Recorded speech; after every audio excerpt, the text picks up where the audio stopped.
મિત્રો, જય શ્રી કૃષ્ણ. કેમ છો? મજામાં ને? તમે મજામાં રહેજો તો હું પણ મજામાં રહીશ અને તમને ભણવાની પણ મજા આવશે. મજામાં હોય હે ને? સીધી વસ્તુ છે ને, બાકી તકલીફ તો રહેવાની જ છે. વિદ્યાર્થી મિત્રો, આજે આપણે એક ભાગીદારના પ્રવેશની અંદર 16 નંબરનો દાખલો કે જે લાસ્ટ ટાઈમ આપણે 15 નંબરનો ટૂંકો દાખલો ગણ્યો હતો એના બેઝ ઉપર જ 16 નંબરનો દાખલો ગણવાનો છે કે જે તમને પેજ નંબર 212 ઉપર આપેલો છે. દાખલા નંબર 16 છે, પેજ નંબર 212. જેમાં ત્રણ ભાગીદારો છે, પાસવી અને રી, આ બે જૂના ભાગીદારો, અને નવો ભાગીદાર આવે છે હેન્સી. એવો જ કંઈક દાખલો છે જે આપણે શરૂઆત કરીએ તો 4 ખાતા બનાવવાના હોય, જરૂરી ખાતા અને પાછું સરળ એવું, એટલે આપણે 4000 રેડી કરી દીધા છે.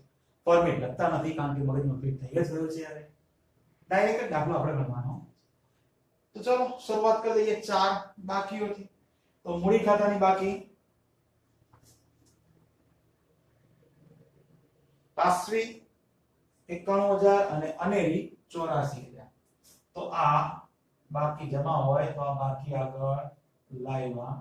પાસવીના 91000 અને અનેરીના 84000 અહીંયા આગળ ડેક્સ. ત્યાર પછી ચાલુ ખાતું છે નહીં તો રોકડ બેંકની બાકી બોલો. રોકડ બેંકની બાકી મિલકત નાણા બાજુ આપી છે 56000 રૂપિયા. તો આ બાકી આગળ લાવ્યા 56000 રૂપિયા. 3 નંબર પાઘડીની બાકી. હા, પાઘડીની બાકી પણ આપેલી છે 21000. જો જૂની પાઘડી કહેવાય. જૂની પાઘડી, જૂના ભાગીદારો, જૂનું પ્રમાણ. જૂની પાઘડી હોય તો આપણે ઉધાર બાજુમાં નીકળવાની હોય, ખબર જ છે. હોય તો આ પાઘડી બ્રેકેટમાં જૂની પાઘડી છે, જૂના ભાગીદારો, નવાને કશું આવે. 21000 ને તમારે જૂના પ્રમાણમાં બોલે તો 2:1 માં વેચવાના છે. હવે 2:1, 2 ના અડધા 1 તો 14 ના અડધા 7. એટલે કે તમારે વેચવું હોય તો વેચી જુઓ, હું ના નથી પાડતો. 14000 ને 7000 જ આવશે. કારણ કે 2 ના અડધા 1 તો 14 ના અડધા 7 થઈ ગયા ને 21000. 4 બાકીઓ પૂરી. ત્યાર પછી હવાલા. હવાલામાંથી લાસ્ટ લેક્ચરમાં પણ વાત કરી હતી કે તમારે ત્યાગનું પ્રમાણ તો જો નવું જૂનું ભેગું થાય તો શોધવાનું હોય, શોધવાનું જ છે. પણ નવું ન આપેલું હોય તો નવું પ્રમાણ પણ શોધવું પડશે. કારણ કે મૂડીમાં ફેરફારના દાખલા છે. ખબર ક્યાંથી પડે મૂડીમાં ફેરફારના દાખલા છે એ? તો એના માટે તમને મૂડીનો છેલ્લો હવાલો આપેલો હશે કે મૂડી જે છે ને એ તમારે કંઈક નવા પ્રમાણમાં રાખવાની હશે. વાંચી જુઓ, જો છેલ્લો હવાલો છે. એનસીની મૂડીને પાયા તરીકે રાખી પાસવી અને અનેરીની મૂડી નવી પેઢી એટલે અહીંયા આગળ જે મળે એ બાકી આગળ લઈ. એ નવી પેઢીની નવી કુલ મૂડી કહેવાય. તો એ નવી પેઢીની મૂડી તમારે નવા પ્રમાણમાં, નવા નફા નુકસાનના પ્રમાણમાં રાખવાની. જે તફાવત આવે એ ચાલુ ખાતે નાખવાનું છે. એટલે ખબર પડી કે મૂડીના ફેરફારના દાખલા છે. આ તો ખાલી જાણ કર્યું. દાખલો તો આપણે જે રીતે સ્ટેપ બાય સ્ટેપ ભણીએ છીએ એ જ રીતે ગણવાનો છે. તો હવાલામાંથી આપણે પહેલું જ કામ જોઈએ તો કે નવું પ્રમાણ આપેલું છે. હા, પહેલો જ હવાલો છે. બસ, તો આપણે જેમ ગણીએ છીએ એમ જ. જૂનું તો છે, નવું એ છે, તો ત્યાગ શોધી લઈએ. એમાં શું છે? તો ત્યાગ ઇઝ ઇક્વલ ટુ, સૂત્ર શું આવે? જૂનો ભાગ માઈનસ નવો ભાગ. ચલો, પહેલા પાસવી, પછી અનેરી. ત્યાગ તો જૂના ભાગીદારોમાં જ મળે ને. તો જૂનું પ્રમાણ 2:1 બોલે તો 2/3, 1/3. માઈનસ માઈનસ નવો ભાગ. નવું પ્રમાણ જે પહેલા હવાલામાં આપ્યું છે 3, 4, 2 તો 3/9.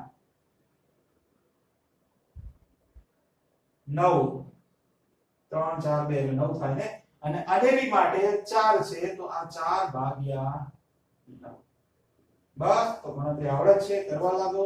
9 તરી 27, 9 દુના 18, 3 તરી 9. બોલો, 18 માંથી 9 જાય તો 9/27. 9 તરીના 77, 9 એકા 9, 4 તરીના એ હોય 12. 9 માંથી 12 માઈનસ કરો, -7. 3/27 માઈનસ માં આવ્યું બોલે તો એને શું થશે લાભ થશે ત્યાગની જગ્યાએ ત્યાગ શોધીએ છીએ પણ માઈનસ ના આવે તો એને લાભ થશે અને આવું આપણે ટૂંકા દાખલામાં આવી ગયું અને માઈનસ વાળું આવે અને એની ક્રોસ એન્ટ્રી આપવાની કરવાના બધા ભાગીદારો જમા હોવા આવે પણ માઈનસ આવે એટલે ક્રોસ એન્ટ્રી જેનો માઈનસ આવ્યો તો જોઈએ ત્યારે પેલું કામ તો પતી ગયું ને ત્યારનું પ્રમાણ તો આવી ગયું ઓકે આગળ વધી આવા સ્ટેપ બાય સ્ટેપ જોતા રહીએ પહેલો વાળો પૂરો કર્યો આપણે નંબર 2 હેન્સી મોડી તરીકે 40000 રોકડમાં લાવશે વાંધો નહીં રોકડા મોડીના છે રોકડા આવે તો રોકડ ખાતે ઉધાર હેન્સીના મૂડી ખાતે રોકડ ખાતાની ઉધાર બાજુ નામ આવે હેન્સીના મૂડી ખાતે કેટલા રૂપિયા લાવે છે 40000 રૂપિયા મૂડીના લાવે છે તો આ 40000 અહીંયા ઉધાર છે તો ક્રોસ એન્ટ્રી જમા બાજુ પણ આપણે લખતા રોકડ બ્રેકેટમાં મૂડી યાદ કરો લખતા હો હેન્સીના મૂડી ખાતામાં કેટલા તો કે 40000 રૂપિયા જેટલા લાયા હોય એટલા લખવાના આગળ વધીએ લોન પર 1 વર્ષનું વ્યાજ ચૂકવવાનું બાકી છે વાંધો નહીં લોન આપી છે કે નથી આપી હા જો 10% ની લોન આપેલી છે 35000 રૂપિયાની તો લોન દેવું છે દેવું એટલે મળી દેવા લખી દઈએ 10% ની બેંક લોન જ છે વાંધો નહીં 10% ની લોન કેટલી છે તો કે 35000 વ્યાજ શું છે ચૂકવવાનું બાકી આવે એટલે શું થાય પ્લસ જ થાય ચૂકવવા બાકી વ્યાજ કેટલું ચૂકવવાનું બાકી છે 1 વર્ષનું તો વર્ષના તો ડાયરેક્ટ જ 35000 ના 10% કરો 1 મિનિટ કટ એટલે કેટલા આવશે તો કે 35000 સોરી 1 મિનિટ કટ એટલે 3500 રૂપિયા તો 35 પ્લસ 3500 એટલે 38000 અને કોઈએ હવે આ લોન અલગ લખવી છે અને લોન નું વ્યાજ અલગ લખવું છે ભેગા કરવા તો વાંધો નહીં સાચું છે ખોટું ચૂકવવાનું બાકી એ તમારું ચૂકવવાનું બાકી દેવું કહેવાય અને દેવાની અંદર શું થાય છે વધારો એટલે ઉધાર બાજુ આવે ચૂકવવાનું બાકી લોન વ્યાજ કેટલા રૂપિયા તો 3500 રૂપિયા આગળ વધીએ પાસવીના અંગત ખર્ચના ચૂકવેલ 5600 રૂપિયા નફા નુકસાન ખાતે ઉધારેલ છે ઓકે તમને અગાઉ પણ કહ્યું હતું કે તમારું જે આ પુનઃમૂલ્યાંકન ખાતું છે એ વન ટાઈપ ઓફ વેપાર ખાતું છે નફા નુકસાન ખાતું છે કારણ કે તમે વેપાર અને નફા નુકસાન ખાતામાં જે રીતે ખર્ચા અને નુકસાન ઉધાર બાજુ લખતા એ રીતે પુનઃમૂલ્યાંકનમાં પણ ઉધાર બાજુ આવે છે આવક લાભ એ તમે જમા બાજુ લખતા તો ફાયદો થતો હશે લાભ મળતો હશે ધંધાને તો એ જમા બાજુ જ લખવાનું છે એટલે પુનઃમૂલ્યાંકન ખાતું એ વેપાર અને નફા નુકસાની જેવું જ છે હે ને લાસ્ટ ટાઈમ આપણે ખરીદી અમુક 2-4 લેણી ઊંડી નકામની ખર્ચો ને બધું ઉધાર લખી હતું યાદ છે ને તો હવે અહીંયા શું કીધું છે જો પાસવીના અંગત ખર્ચના ચૂકવેલ 5600 રૂપિયા નફા નુકસાન ખાતે ઉધારેલ છે હવે નફા નુકસાન એટલે વન ટાઈપ ઓફ પુનઃમૂલ્યાંકન ખાતું એટલે ઉધાર બાજુ તો નોંધ થઈ ગઈ છે એમને ઉધારેલ છે હવે એમને ઉધારેલ તો આપણે શું કરવાના હોય જમા જ કરવાના હોય ને એમને ઉધાર કર્યા અંગત ખર્ચના તો આપણે કરો જમા તો કોનું નામ છે પાસવીનું છે તો પાસવીના મૂડી ખાતે એવું લખવાનું પાસવીના મૂડી ખાતું જે ભાગીદારના ખાનામાં ઉધાર્યા હોય એમને ઉધારેલા છે તો આપણે કરો જમા આ જમા બાજુ પાસવીના મૂડી ખાતે કેટલા રૂપિયા તો કે 5600 રૂપિયા અને આની ક્રોસ એન્ટ્રી આપી દો અહીંયા આગળ પુનઃમૂલ્યાંકનમાં જમા બાજુ લખ્યું પાસવીના મૂડી ખાતે તો પાસવીના મૂડી ખાતાની ઉધાર બાજુ કયું નામ આવે કયા ખાતામાં તમે જમા કર્યું તો કે પુનઃમૂલ્યાંકન ખાતે કોના ખાનામાં રૂપિયા લખવાના તો કોનું નામ લખ્યું છે પાસવી તો પાસવીના ખાનામાં હોય ને પડે ખબર નફા નુકસાન ખાતે અંગત ખર્ચના એમને ઉધારેલા હતા એમને ઉધાર્યા મતલબ કે આપણે કરો જમા તો આ પાસવીના મૂડી ખાતે આપણે અહીંયા લખી દીધા જમા બાજુ પુનઃમૂલ્યાંકનમાં તો આની ક્રોસ એન્ટ્રી જે ખાતામાં લખ્યું છે એ પુનઃ મૂલ્યાંકન ખાતે કોના ખાતામાં આ છે સિમ્પલ જો એમને ઉધાર કર્યો ના હોત ખાલી એટલું લખેલું હોત કે અંગત ખર્ચના ચૂકવ્યા તો ખર્ચો આપણે ઉધાર લખીએ તો ઉધાર બાજુ લખાય પણ આ તો એમને ઉધારેલા હતા એના માટે આપણે જમા બરાબર બાકી જો ખર્ચાની નોંધ બાકી હોય તો બાકી તો ખર્ચો બધો ઉધાર જ આવે તો આપણે ઉધાર બાજુ લખવાનું તો અહીંયા ઉધાર આવે ને એની ક્રોસ એન્ટ્રી અહીંયા આગળ આવે પુનઃ મૂલ્યાંકન થાય આગળ વધો 5 નંબર પુનર્ગઠન ખર્ચના 8400 અનિર્ય ચૂકવ્યા સરસ લો અમે હાલ જ વાત કરી ખર્ચો છે કયો પુનર્ગઠન હવે આમાં લખ્યું છે ઉધાર કરે નથી ને તો મતલબ ખર્ચો ક્યાં આવે ઉધાર બાજુ જ આવે તો પુનઃ મૂલ્યાંકનમાં ઉધાર બાજુ લખી દેવાનું પણ લખવાનું શું જે ભાગીદારે ચૂકવ્યા હોય એનું નામ અનેરીના મૂડી ખાતે બ્રેકેટમાં લખવું તો લખી શકાય પુનર્ગઠન ખર્ચ કેટલા રૂપિયા ચૂકવ્યા તો કે 8400 રૂપિયા અહીંયા ઉધાર છે તો ક્રોસ એન્ટ્રી જમા એ કયું ખાતું છે તો કે પુનઃ મૂલ્યાંકન ખાતું કોને ચૂકવ્યા તો કે અનેરી કેટલા ચૂકવ્યા તો કે 8400 ડન પડી ખબર ઉધાર થયેલા હોય તો આપણે જમા કરો પણ નોંધ થયા હોય તો પછી જ્યાં આવતી હોય ત્યાં જ લખાય ને ખર્ચ નુકસાન ઉધાર જ કરીએ તો ઉધાર જ કરવાનું 6 પાઘડીનું મૂલ્યાંકન 90000 કરવામાં આવ્યું છે મૂલ્યાંકન બધા ભાગીદારોની આખા ધંધાની આખી પેઢીની કુલ પાઘડી બધા ભાગીદારોની ભેગી આપી છે 90000 પણ આપણે તો કોની જોઈએ જે નવો આવે છે એની જ ને તો શોધી દઈએ ચલો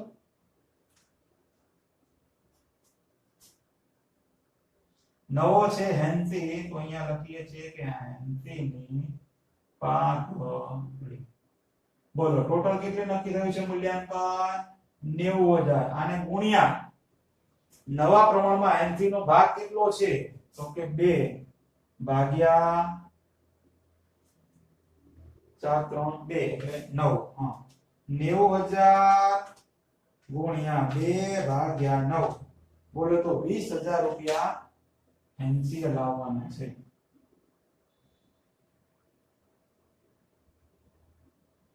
20000 રૂપિયા હેન્સી ની પાઘડી આવી હવે આ કુલ પાઘડીમાંથી ભાગ તો સુધી 20000 રૂપિયા આવે હેન્સી ના પણ એવું ક્યાં લખ્યું છે કે હેન્સી પાઘડીના રૂપિયા રોકડા આવશે ક્યાંય લખ્યું છે નહીં તો જો રોકડા ન લાવતો હોય તો પછી 5 નંબરની છેલ્લી આમનો રોકડા આવે તો રોકડ ઉધાર કરો પણ રોકડા ન આવે તો જે આવે છે એને ઉધાર કરો ને કોણ આવે છે તો કે હેન્સી આવે છે તો હેન્સી ને કરવી પડશે ઉધાર તો એના માટેની એક આમદ આપણે લખી દઈએ તો થોડી એવી સરળતા રહે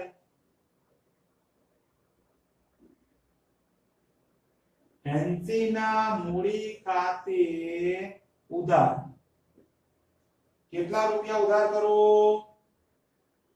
તો કે જેટલા નથી લાવતી એ આ 20000 હવે આને તે જૂના ભાગીદારોના મૂડી ખાતે જે આવે છે ઉધાર બાકીના ભાગીદારો જમા એવું આપણે કરીએ પણ બાકીના ભાગીદારોને જમા કરીએ એ પહેલા અહીંયા જોઈએ ને આ અનેરીને શું થયું છે લાભ થયો છે ને લાભ મળ્યો છે માઈનસમાં છે તો જે આવે છે ઉધાર હેન્સી આવી તો એ ઉધાર થઈ ગઈ પણ બાકીના ભાગીદારો જમા કરીએ જમા કરવાના હોય પણ આ અનેરીને જવાબ માઈનસમાં આવ્યો છે તો એને જમા કરવાની જગ્યાએ શું કરવું પડશે ઉધાર કરવું તો અહીંયા આગળ આ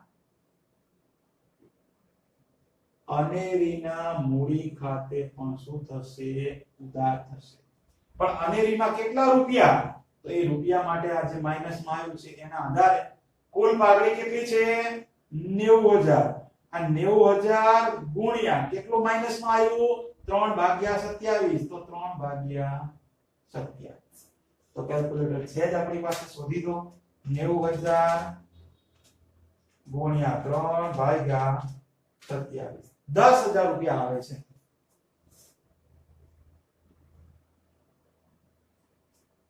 લ્યો તો તે હવે તો એક જ ભાગીદાર રહ્યો ને તે કોણ બાકી રહ્યું? પાસવી. તો તે પાસવીના મૂડી ખાતે જમા. હવે આમાં તો કઈ વેચવાનું રહે જ નહીં પાઘડી, કારણ કે એક જ બાકી રહ્યો. ત્યાગનું પ્રમાણ તો મળ્યું નથી 2:3 કે 3:2 એવું કોઈ પ્રમાણ મળ્યું નથી. તો બાકી બધો ત્યાગ કોણ કરે છે? પાસવી. તો પાસવીના ખાનામાં ડાયરેક્ટ મૂકી દેવાના 30,000 રૂપિયા. આવી આપણું થાય. અને આ છે આપણે કુલ પાઘડીના આધારે જે માઈનસમાં આવ્યું હોય એવું આપણે અગાઉ એટલે જે ટૂંકા દાખલા સ્ટાર્ટિંગમાં પાઘડીને આમનો જરા શીખ્યા હતા ને એમાં બધી વસ્તુ આવી ગઈ. તો ધ્યાન રાખજો. ખાલી માઈનસમાં આવે એટલે એને ક્રોસ એન્ટ્રી આપવાની, જમા કરવાનું હોય તો એને ઉધાર કરવાનું. તો આપણે ઉધાર કરીએ છીએ. ઉધાર થઈ ગયું. રૂપિયા કેવી રીતે લાવવાના? તો કે જે પેઢીની કુલ પાઘડી હોય એને ગુણ્યા જે પ્રમાણ માઈનસમાં આવ્યું હોય એ, એટલે તમને કેટલા રૂપિયા મળી. એટલે બસ તો આને કરી દઈએ હવે ખતમણી. ફેન્સી અને અનેરી આ બંનેના મૂડી ખાતાના ઉધાર છે. તો આ મૂડી ખાતાની ઉધાર બાજુ પણ નામ શું આવશે? સામેની સાઈડનું બોલે તો પાસવીના મૂડી ખાતા.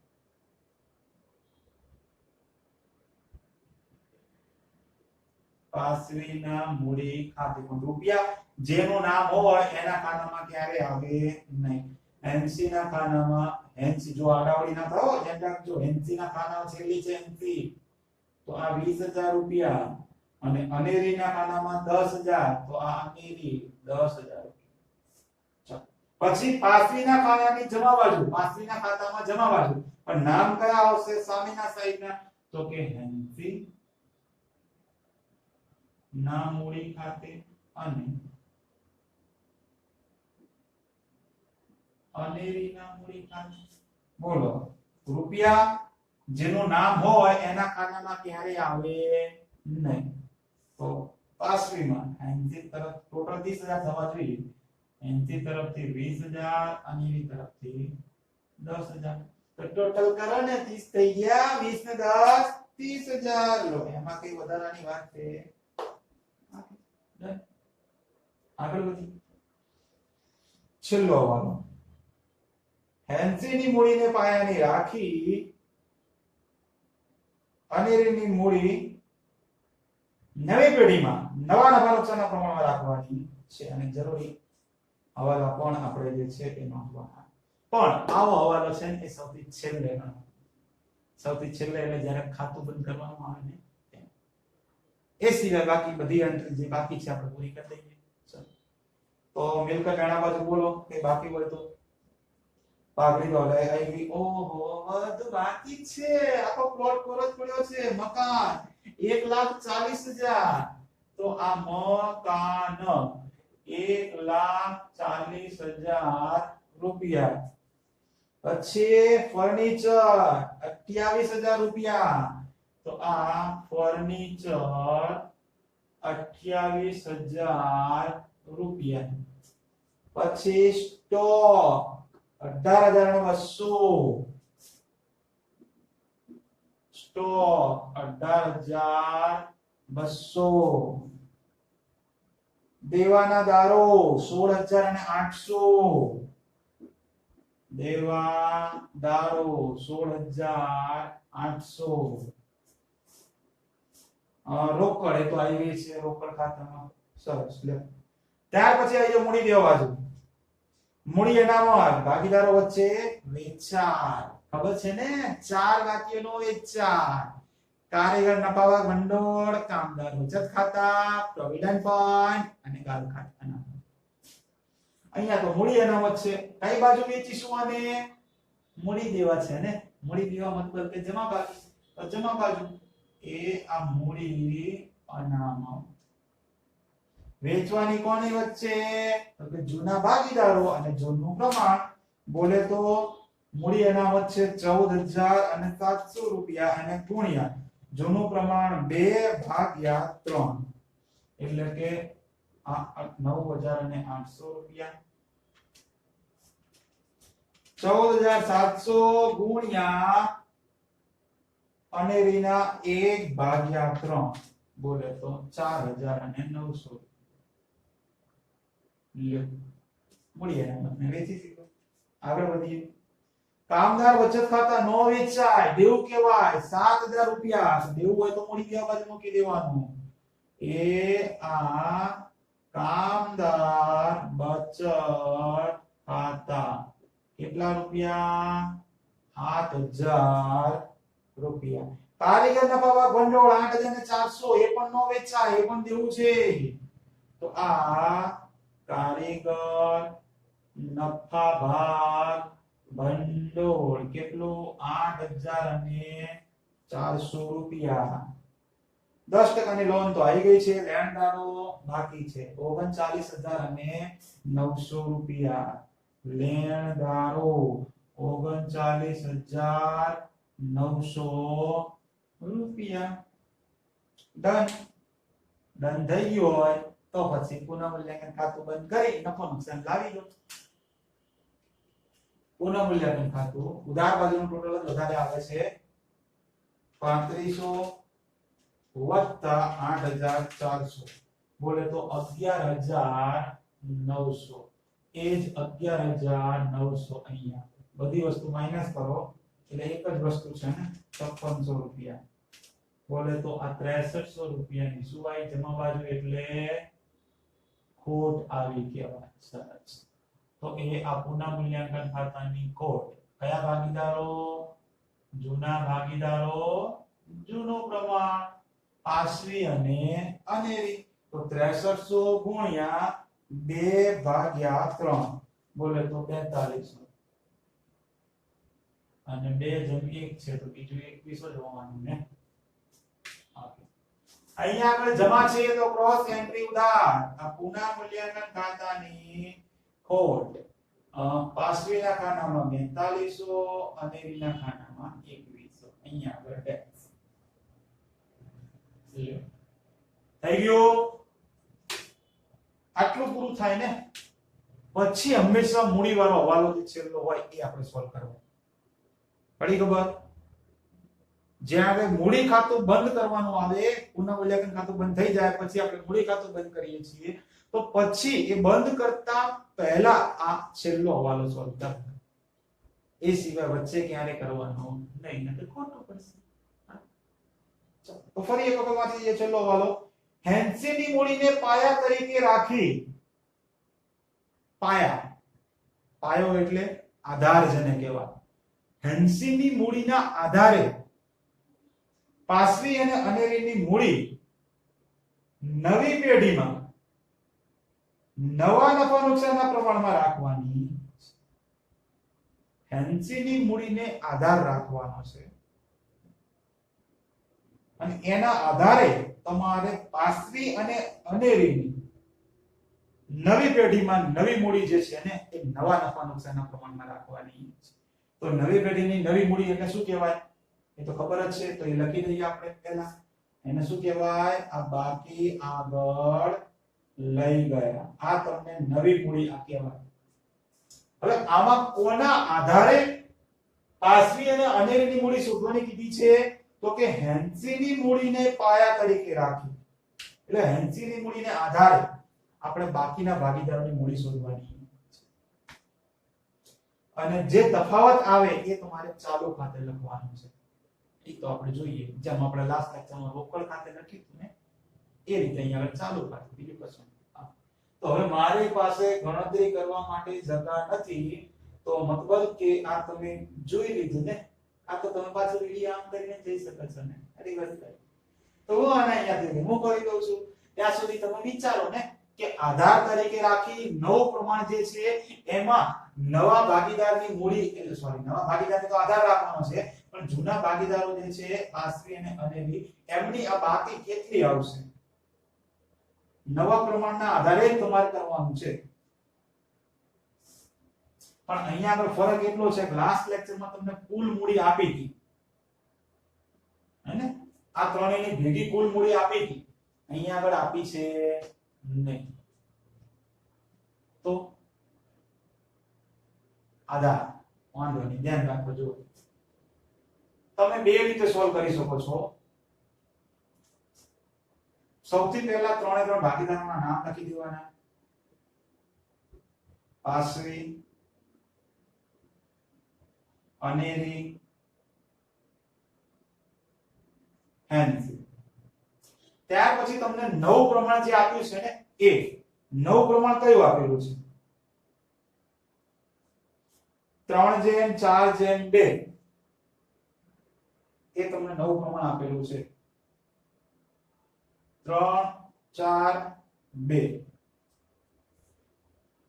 આવડે આવું લખતા. હવે તમને પાયા તરીકે કોની મૂડી રાખવાની છે? હેન્સી ની મૂડીને પાયા તરીકે રાખી. હેન્સી ની મૂડી છે કેટલી? આ હેન્સી એની મૂડી છે કેટલી? 40000. અથવા તો પછી હવાલો જોઈ લો બીજો. હેન્સી ની મૂડી કેટલા લાવે છે? 40000 છે. તો અહીંયા આગળ લખું છું આ હેન્સી ની મૂડી તમને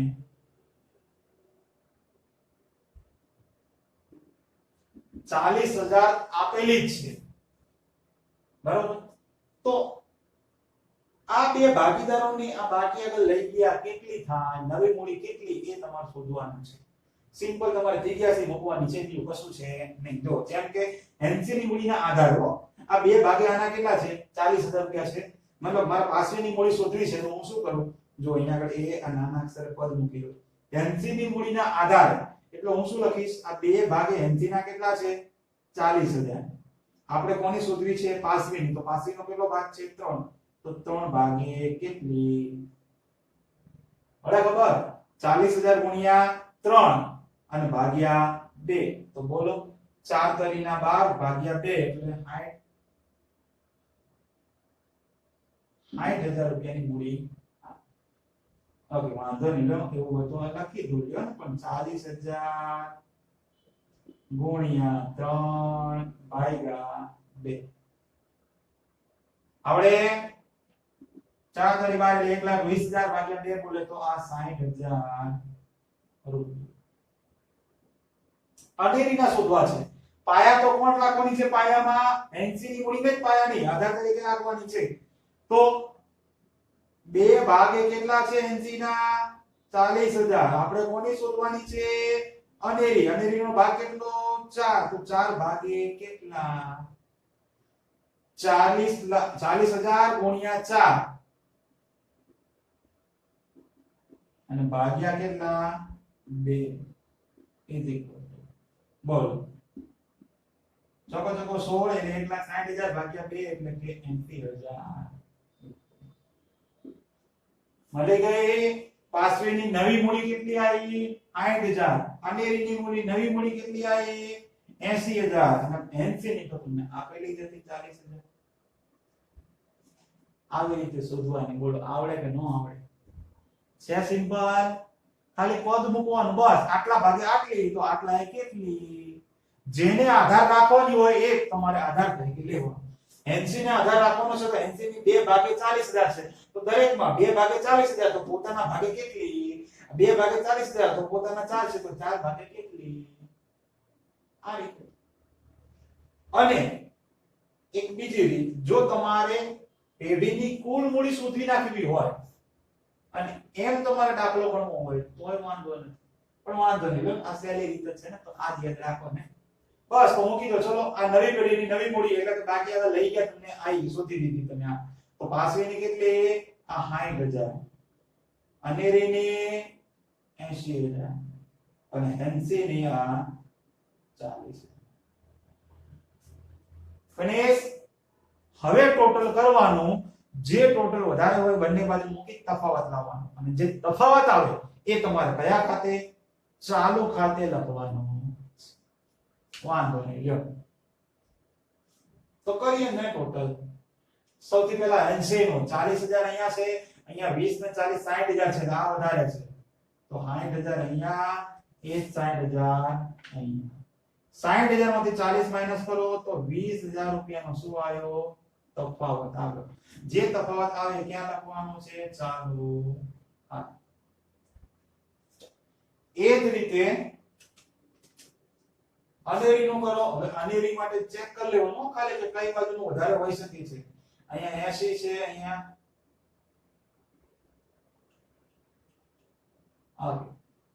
ઉધાર બાજુનું જે છે જમા બાજુનું એ જ વધારે લાગે છે. એવું હોય તો બે બાજુનું કરી જોવાનું, એમાં શું છે? ઉધાર બાજુનું કરંટ એ વધારે લાગે.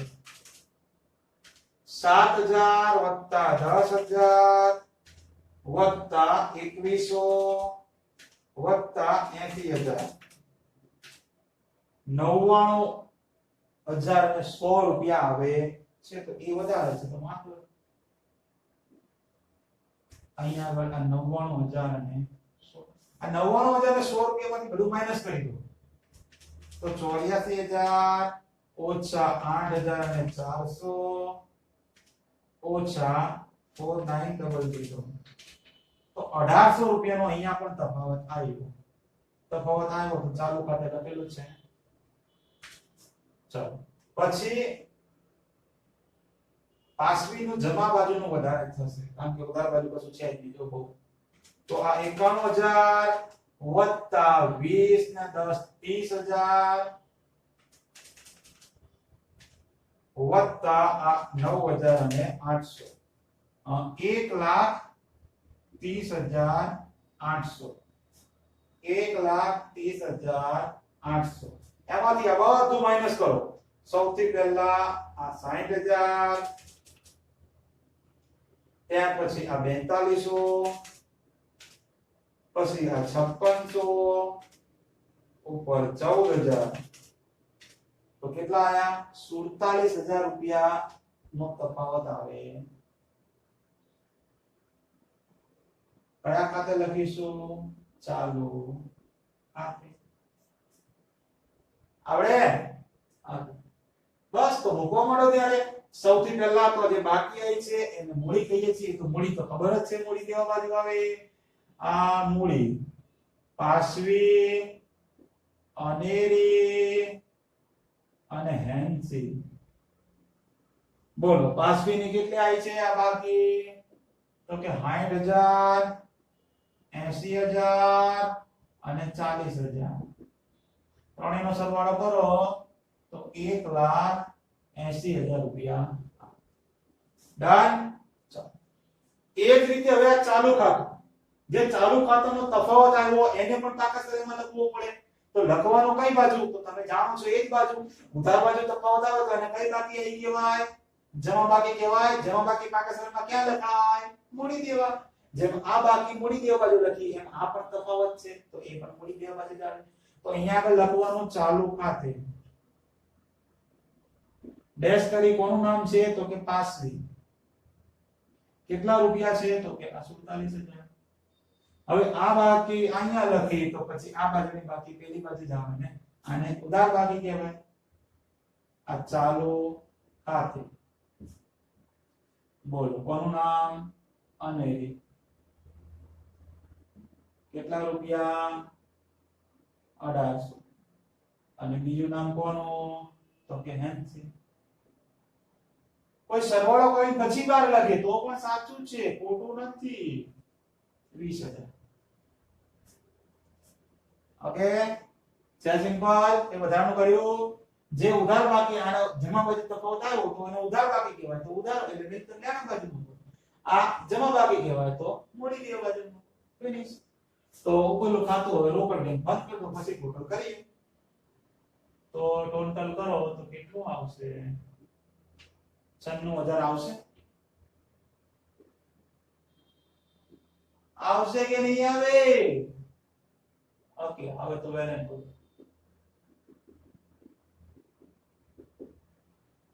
અને એ જે બાકી આવે એ સેમ ટુ સેમ એક બાજુ નીચે ઉતારી દેવાની. આ તો પહેલાથી કીધેલું છે આપણે રોકડ ઓબ્લિક બેંક. કેટલા? તો કે 96,000 રૂપિયા. બસ તો કાઢો ત્યારે કેલ્સી અને ફટાફટ ટોટલિયા કરવા લાગો. 1,80,000 રૂપિયા વત્તા 47,000 વત્તા 7,000 વત્તા 8,400 વત્તા 38,500 વત્તા 39,900 3,20,800 રૂપિયા. તો અહીંયા પણ કેટલું આવવું જોઈએ? તો સરસ મજાનો દાખલો હતો આ આપણો 16 નંબરનો દાખલો કે જેમાં મૂડીમાં ફેરફાર અહીંયા આગળ જે થાય એ આપણે અહીંયા આગળ વધારાનું થોડી એવી ડિટેલ આવી. જેમ આપણે પહેલા બાકી તમને બધું ઉધાર બાદ જમા બાજુ પ્રોડક્ટ કરી, ઉધાર બાજુ માઈનસ કરી, બાકી શોધતા. એની જગ્યાએ બાકી એટલે કે નવી પેઢીની નવી મૂડી તો તમને આપેલી જ હશે, એના આધારે જે તફાવત આવે એ તમારે ચાલુ ખાતે અથવા તો રોકડ ખાતે મૂકવાનો. ઓકે, તો આ બહુ સરસ મજાના દાખલા છે, પાછળના 3-4. ઓકે, તો દાખલાની તમે પ્રેક્ટિસ કરશો તો મજા આવશે. આવો ને આવો આપણો સેમ ટુ સેમ તમને ઉદાહરણો પણ જોવા મળશે, જે તમે જાતે ગણીને પ્રેક્ટિસ કરી શકો છો. બાકી આપણે તો મળતા રહીએ નેક્સ્ટ લેક્ચરમાં. ત્યાં સુધી બધાને જય Shri Krishna, Tata, bye bye, C you. Please take care.